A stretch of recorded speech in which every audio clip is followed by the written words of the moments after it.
On fait le tour du jardin. On regarde un peu ce qu'il y a à faire parce qu'il faut profiter qu'il y ait un peu de soleil là. Ouais. Pas de souci. Allez, on Alors fait une petite lecture. C'est quelle heure? Midi moins 25. T'as vu là, c'est tout gratté là. C'est qui? Si on savait. Quand on s'est mariés, je lui ai Allez. dit, dans 3 ans, on a un château. Regarde la Qui courbe. c'est qui s'est régalé? Oh, Alors il m'a punaise. regardé comme il me regarde chaque fois, l'air très très tendre. Et puis j'ai dit oui, tu verras. Mais il reste rien. Non. Bon, Après, on il y en a une assez autre ailleurs. encore. Et l'annonce à laquelle il a répondu, c'était 3 ans après notre mariage. Puis elle est vide. C'était pas un château, puisque cette propriété, c'est pas un château au sens du conte de fées, mais c'est notre château, avec ce que nous, on y a mis dedans.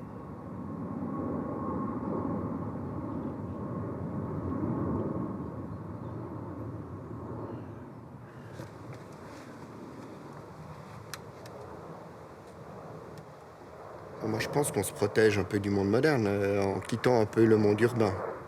Mais les avions qui passent nous rappellent tout de suite la civilisation.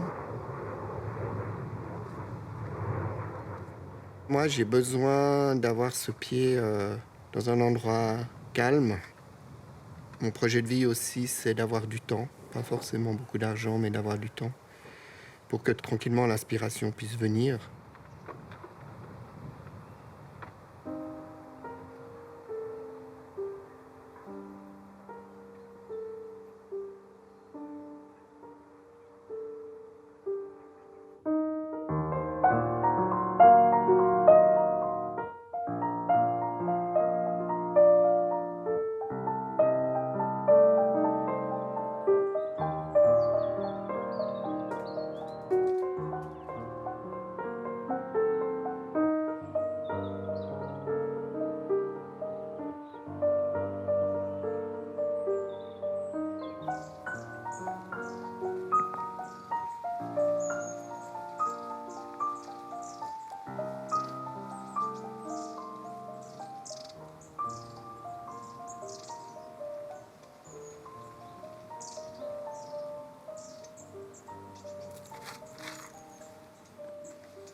Je suis artiste-sculpteur.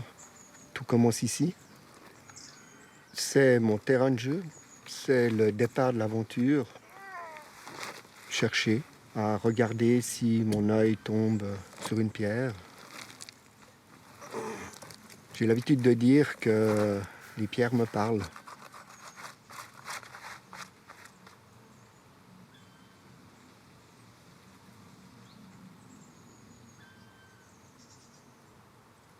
La pierre est vivante. Elle a son histoire. Il y a de l'énergie accumulée depuis des milliers d'années par le soleil, par le froid, par voilà, l'histoire de la Terre. Et cette énergie, je la reçois.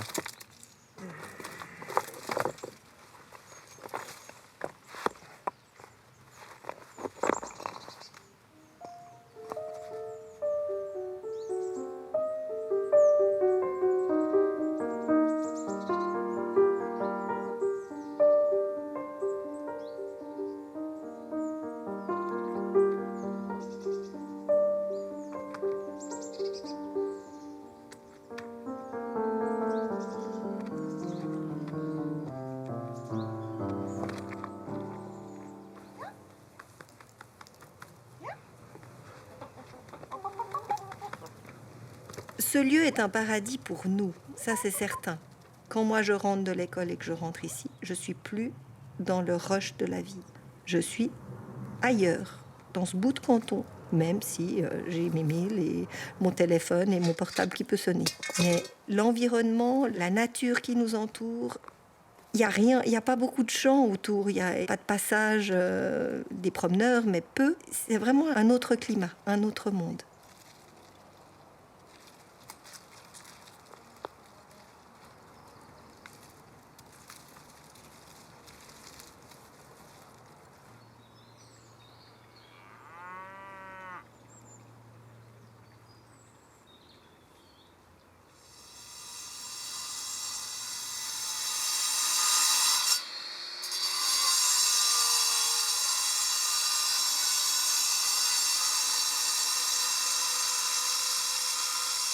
Ma vie est une forme de perpétuelle épure.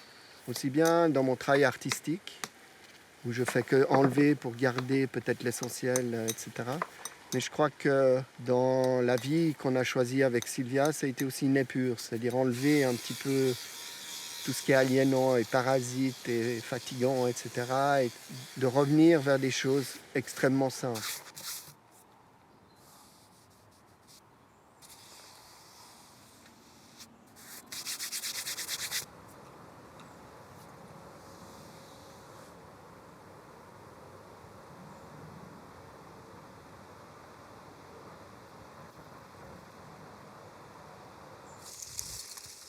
Oh, ça va, elle n'est pas trop abîmée. Attends, je vais la frotter, Luc. On la nettoiera après. Ouais, attends, je vais le faire, j'ai les gants. Hop. Le potager, il a plusieurs fonctions. Le potager, c'est un bonheur de pouvoir travailler dedans, parce que c'est du bien-être. Tu arrives là, tu plonges les mains dans la terre, et tout de suite, tu as le stress. Il part, la terre, elle t'avale ce stress. Après, il y a tout ce que la terre nous donne. Et c'est vrai que le potager, de pouvoir prendre ses légumes, de pouvoir les préparer et les offrir à tous ceux qui viennent, mais en particulier la famille, ça procure du plaisir, ça c'est certain. C'est super ton truc d'herbe, hein, là. Pas mal, hein? Ouais. Mais c'était pas prévu. Après, on aura les feuilles. Ça, c'est pour les toilettes sèches, hein, mais... Tu reviens après? Ouais. Ok. Je les pose sur le banc, Luc. Oui, bonne idée, on verra après. Ouais.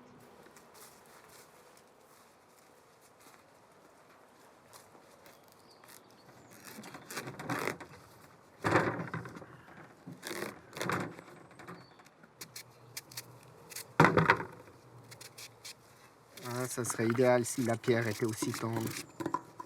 Mais il y a une forme de similitude là-dedans. Une espèce d'épure où on garde l'essentiel. L'essentiel, c'est ce qu'on va manger et on enlève ce qu'on n'a pas besoin. En l'occurrence, on va tout garder, puisque les poules vont se régaler aussi.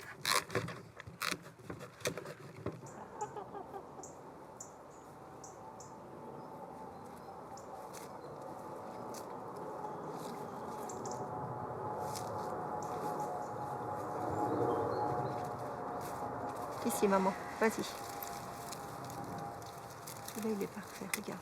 Colta, ouais, nickel. Trop bien. Et encore, qu'est-ce qu'on a pris? Attends, la sarriette encore. Oui, là. Moi, elle est belle, la sarriette. Comment ça s'appelle en espagnol? Aucune idée. C'est bien joli d'être au paradis, mais peut-être qu'il faut y vivre. En fait, cette maison et cette parcelle, on l'a conçue comme une maison-outil. On l'a conçue aussi, par exemple, en bas, on passe du potager directement à la cuisinière, à la casserole, et puis directement aux conserves. C'est ça, une maison-outil. Dans les années 2010-2011, on a eu l'occasion de détruire le vieux chalet qui était sur la parcelle, et on avait une opportunité de faire une maison d'habitation. Et très vite, cette notion de grande caresse a donné le nom à la propriété, à la maison, la grande caresse.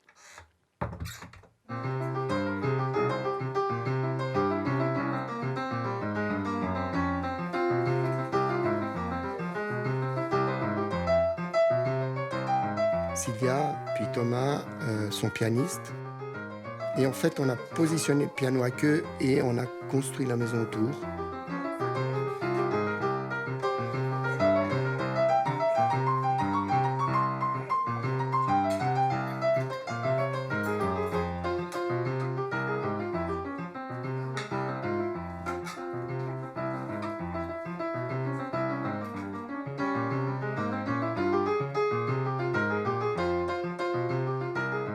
Ça a été un chantier participatif, c'est-à-dire que tout le processus a duré 6 ans. On n'avait aucune date d'emménagement. Et participatif parce qu'avec Sylvia, un peu nos enfants, on a participé au chantier.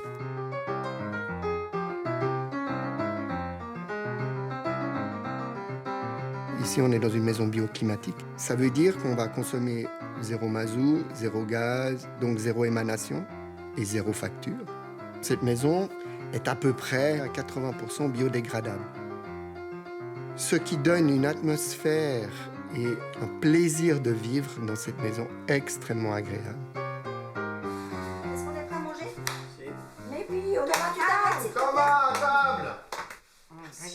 préparation de ta femme. Hein. Ah, là, c'est classe. Hein. Ah, mais elle est classe, hein, ta femme. Elle est tellement belle, cette couleur de courge. C'est hallucinant. Et Sentez les cocos. non, c'est chanté. Bravo Nati, bravo. Bravo de quoi? Ce lieu est un paradis pour nous, ça c'est certain. Nos enfants, ils sont très bien. Ils ont été très heureux pendant toutes ces années d'enfance où ils ont pu faire des cabanes, ils ont pu faire tout ce qu'ils voulaient dans cet espace. C'était extra. Ça y est, c'est Vous parti. m'avez fait la traduction d'après en bon français. Non, c'est pas vrai.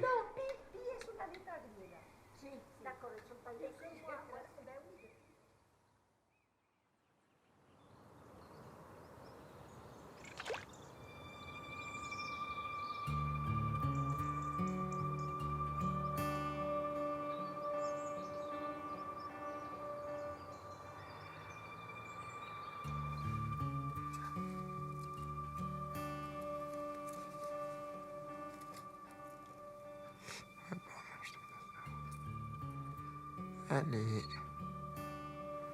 Il n'a pas envie, lui.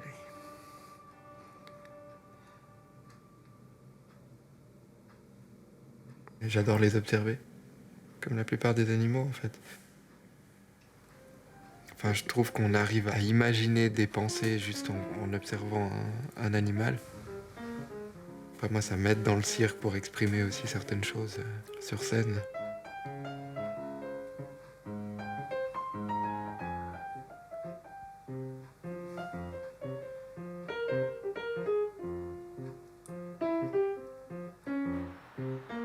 Je suis étudiant en mathématiques à l'Université de Genève. Sinon, je fais aussi de la musique. J'ai 2 groupes avec Manuel. J'enseigne le monocycle dans une école de cirque et au club de monocycle de Genève. J'enseigne pour les adolescents qui sont hospitalisés trop longtemps et je leur donne des cours de maths. Voilà.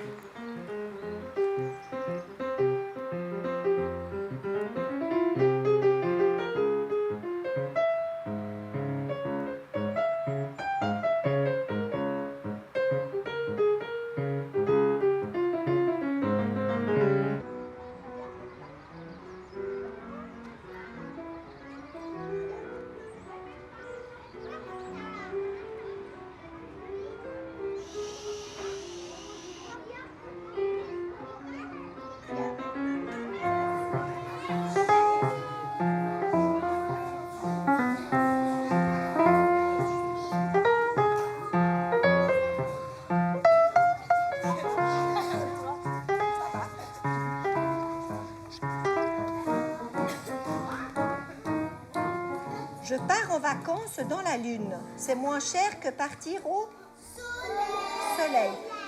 On essaye en entier, juste ce petit bout.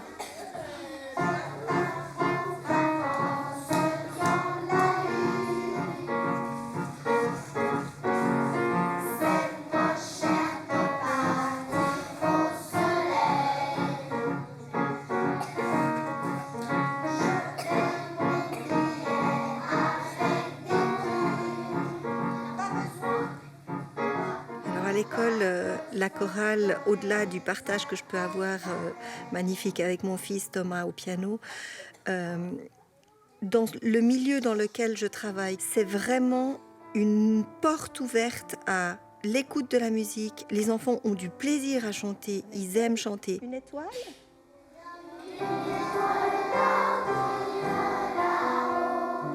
Moi, c'est mon rôle d'enseignante que d'ouvrir aux arts, à la sculpture, parce qu'on va aux expos, parce qu'on va au spectacle, parce qu'on fait de la chorale, parce qu'on fait tout ce qui est dans notre mandat.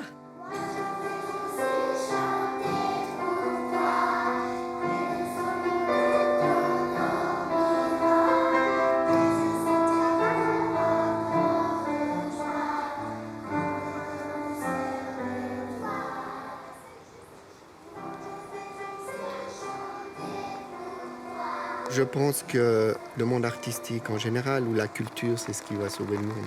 C'est pas tout le reste. C'est justement ces rencontres, c'est faire quelque chose ensemble et communiquer. Mais je pense que ce qui nous unit beaucoup, et mon espoir c'est ça, c'est que tant qu'il y a de l'art, de la beauté, ça c'est fondamental. Et coucou les filles. Ciao, ciao, ciao. Allez les Poupoule. Allez. Viens, viens, viens. Allez, regardez ce que je vous ai amené. Allez. Allez, bon appétit les filles.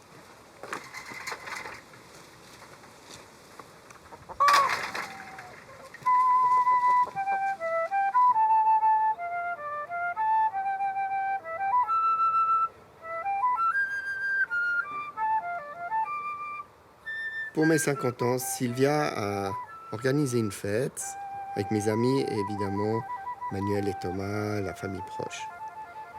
Et dans la soirée, tout d'un coup, Manuel a pris sa guitare et il avait écrit une chanson un petit peu sur ma vie. Il s'est accompagné à la guitare et il m'a chanté cette chanson. Et là, c'était un cadeau, mais magnifique. C'est les très, très beaux retours de la vie, ça.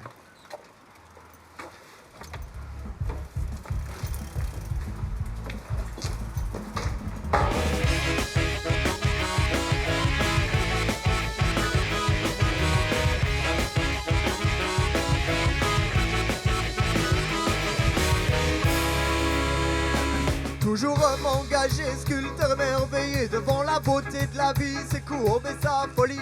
Papa à plein temps, prof à mi-temps. Moi je suis ingénieur du son, après je fais beaucoup de bénévolat, on a 2 groupes de musique et puis j'organise un festival, le festival Octopode à Mérin et puis voilà, ça me prend déjà pas mal de temps tout ça. Et tu transmets le tout à tes enfants. On a grandi en marge juste sur 2-3 aspects par rapport aux autres. À part ça, ils nous ont offert une éducation qui était exemplaire. Enfin, moi, je n'ai pas eu la sensation qu'on ait manqué quoi que ce soit ou qu'elle était si différente. Elle était juste adaptée sur certains aspects pour pas rentrer peut-être dans le moule, un certain moule médiatique et global. Mais après, pas si en marche que ça non plus, je pense. Je pense qu'il voulait, c'était surtout préserver notre capacité à imaginer et à créer des choses. Donc je pense que c'est surtout ça qu'il a essayé de préserver chez nous en nous offrant pas de consoles de jeux, etc. Déjà 50 ans passés sur cette terre, tu es né de parents missionnaires et Africa t'accueille à bras ouverts, t'as failli mourir plusieurs fois. Heureusement que l'hôpital n'était qu'à 8 heures de là. Tes parents ont veillé sur toi pendant que tes frères étudiaient, où ça je ne sais pas. 8 ans plus tard, je quitte Lusaka, je viens m'installer en Suisse et ça ne me déplaît pas, je découvre l'eau potable, moi qui jusque-là n'avais vu.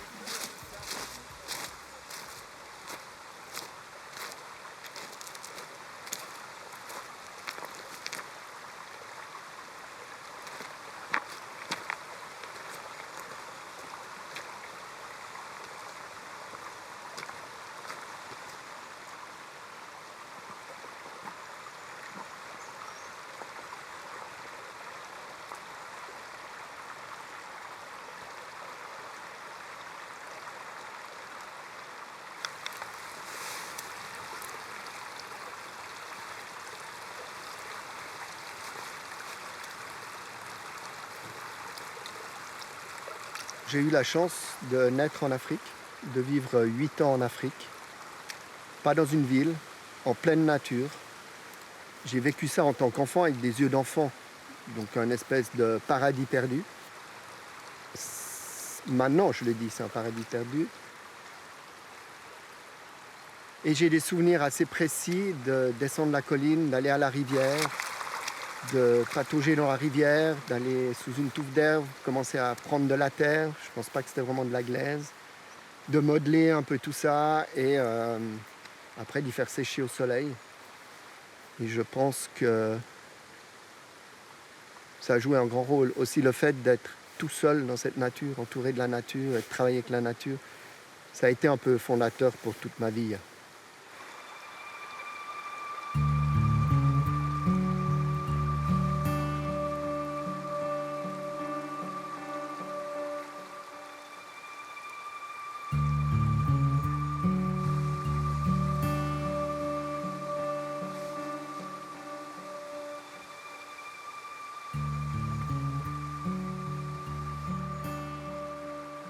Je pense que l'être humain doit trouver un équilibre entre la solitude, les moments seuls, et vivre avec les autres. On ne peut pas vivre sans amour et partager.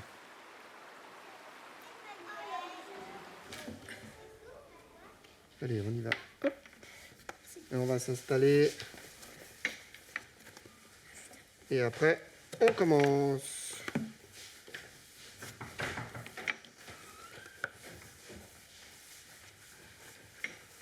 Mais là, t'es en train de faire une œuvre d'art?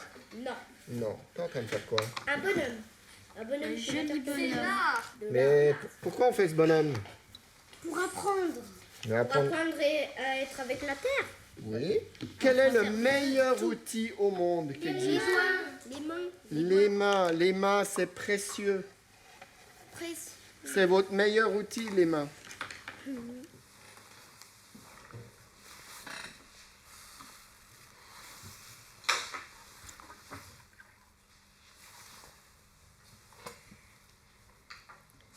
Certains élèves, c'est seulement à mon cours qu'ils travailleront le volume. Et peut-être dans leur trajectoire, même au collège ou en apprentissage, ils ne travailleront plus jamais la forme. Peut-être ils feront encore du dessin ou de la peinture. Mais la forme, ils n'en feront plus. Vous vous souvenez, on travaille en tournant la planchette.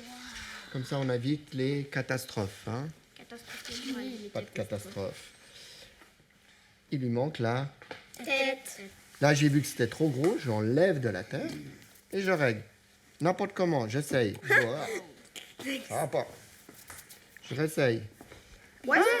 Peut-être ça commence. Ça va. Et ça, qu'est-ce que ça donne? Une vraie tête. Une vraie tête. Pas mal, hein? C'est beau. Faites bien, on a encore du temps. D'accord? C'est parti.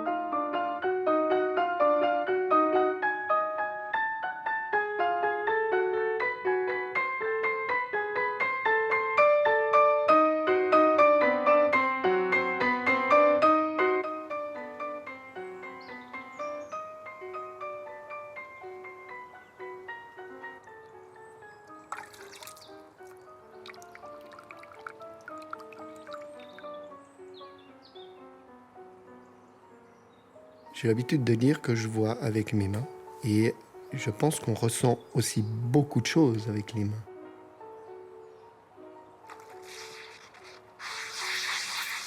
La caresse, c'est la tendresse, c'est peut-être le respect, mais le respect par rapport au minéral, au végétal, à l'animal, et nous sommes des animaux, peut-être vivre en respectant tout ça. Et l'idée, c'est peut-être que notre vie sur cette parcelle soit simplement une grande caresse qui n'abîme rien. Et j'ai pris presque un contrat que je ne vais pas la maltraiter le temps que je suis ici pour la passer au suivant le mieux possible.